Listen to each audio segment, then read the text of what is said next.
Hey everyone, it's Zach Cherry with Lucas Wine and Spirits. This isn't going to be a major episode of It Is What Vitis, like my normal 15-20 minute videos. I want to make it nice, quick, short, and to the point.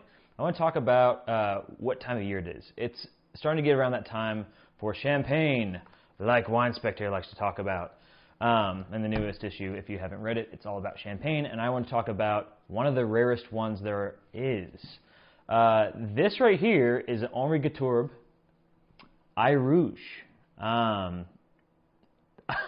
know how rare this is because it wasn't available in the pre-sale when I was trying to order all the wines through Skurnik, which is arguably one of the best importers of champagne you can find. I mean, we're lucky to be able to have access to it in Kansas, of all states. And I just ordered this because I wanted to see what it was about. I've never had one. And so this is kind of exciting to me. I've had hundreds of champagnes probably at this point, and I think this is something a little different. It's a red champagne. And how rare is it? Well, we have one case. Guess how many cases came in the state of Kansas? One case. Guess how many cases came in the United States? 5 cases. There are 60 bottles of this, and about to be 59 because I'm going to pop this, in the entire United States imported. Some people might be flying back with them after they come back from Champagne, if they're around which is a Grand Cru location in Champagne. This is Pinot Noir, and I wanted to go on about how hard it is to open.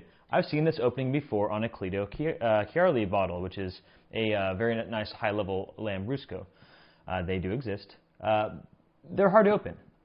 I've had another video that I showed how to use an Osso, how to use a waiter's friend, regular waiter's corkscrew, and a couple other methods. These aren't going to work on this. I can't do anything with that. Yeah, right. What am I going to corkscrew right down through metal? There's a bar that goes right over there. Well, here's a little tool that we don't talk about a lot because it's not fancy. Pliers. A pair of pliers. Just good old-fashioned $5 pair of pliers. That's what you use because you can twist, and it doesn't really game purchase doesn't really do anything. You try and open it. It's not like the other bottles of champagne where you take off the foil and then you just hold over and uncage it and just slowly. You can't do that, and I'll show you sometime how to do that as well. Actually, in the upcoming time. So I found that the only way to really pop it off easily is to take a pair of pliers and just slide underneath, and that's all there is to it. And then after that, you just open it like you would normally. Thumb over the cork and just twist the bottle, not the cork, for better leverage. A nice slight angle to be able to control. And like any champagne, you should have, almost no pop if you do it properly. And let's see if I can talk and do it at the same time. So yeah, see, no real pop, easy enough. And this is going to be a lot less fizz than a normal bottle of champagne. A normal bottle of champagne has about 6 atmospheres, so over 80 pounds per square inch, which is a ton. There's 14.5 pounds per square inch in an atmosphere, approximately, if I remember correctly. So let's see what this is all about. This is a first for me.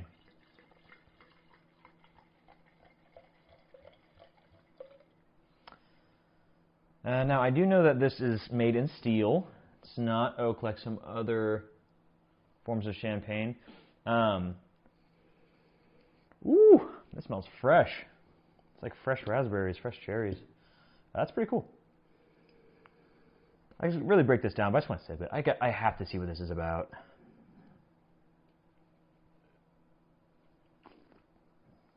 Mmm.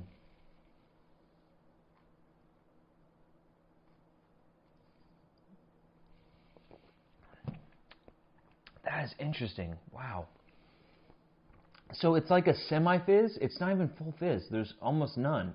It's about the same as a Lambrusco. There's almost nothing. I mean, you can't really see any real fizz in that. Wow, that's interesting. Really, really, really high acidity. You expect that. It's northern France. It's going to be a little chilly there, so the cooler it is, the higher acid. That's just a cool wine. Now, it's something you have to try to understand because it's not sweet. It's dry. I thought it was going to have a little bit of sweetness to it because I knew it didn't have a lot of fizz, and you know that fizz comes from alcohol conversion, where it's turning sugar into alcohol and carbon dioxide. But no, not at all. Really unique. I love it. Oh, that's really cool. I talk about Thanksgiving, all the great wines for Thanksgiving. This would be amazing for Thanksgiving. I mean, it's not cheap. It's going to be a little steeper. I think this is $59.99. Off memory, I could be wrong, but that's what I remember it being.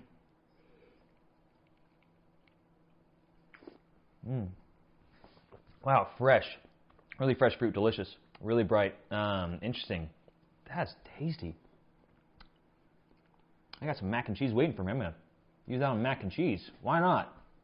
You know, $60 bottle of uber rare wine with mac and cheese, because I don't care. I just want to enjoy a good bottle. Well, thank you so much. If you want to be one of the other 59 people that gets to try this in the United States, come by the store. We have 11 bottles left, and then it's gone. So that's pretty cool. That is super unique. Wow. I'm glad I popped that. Thank you so much. Thanks for following, and cheers.